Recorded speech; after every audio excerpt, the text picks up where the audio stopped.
వరద ప్రాంతాల్లో పర్యటించిన అనంతరం విజయవాడ కలెక్టరేట్లో ఉన్నతాధికారులతో ముఖ్యమంత్రి చంద్రబాబు సమీక్షించారు. ఈ సందర్భంగా వరద బాధితులకు పాలు, ఆహారం, తాగునీరు, కొవ్వొత్తులు, టార్చు వెంటనే అన్ని ప్రాంతాల నుంచి తెప్పించాలని సూచించారు. 1,00,000 మందికి సరిపోయే ఆహారం సరఫరా చేయాలన్నారు. చంద్రబాబు పిలుపుతో అక్షయపాత్ర సంస్థ విజయవాడలోని వరద బాధితులకు భోజనాలను సిద్ధం చేశారు. అక్షయపాత్ర క్యాంటీన్లో 1,50,000 మందికి భోజనాలు పంపించారు.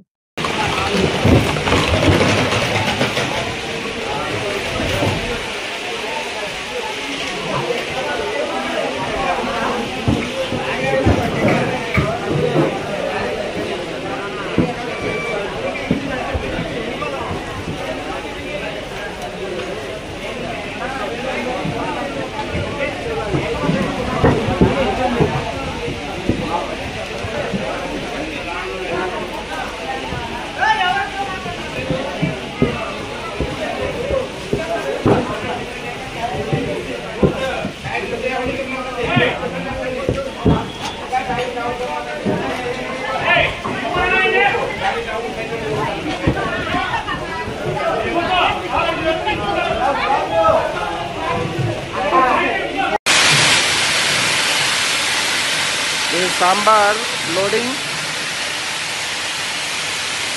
This is one sambar cauldron can cook for 9,000 children, 9,000 people.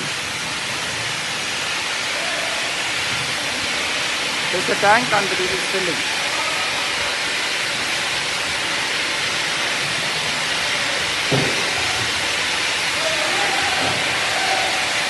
This we are cooking for feeding these flood relief people. Flood relief people we are cooking.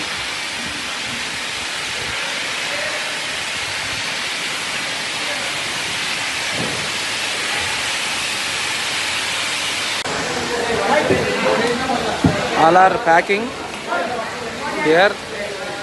By now we have packed around 10,000 packets and still another 90,000 packets we have to fill. By 7:30 it will be filled. There are almost 150 to 200 people have come. So with their help we are doing it.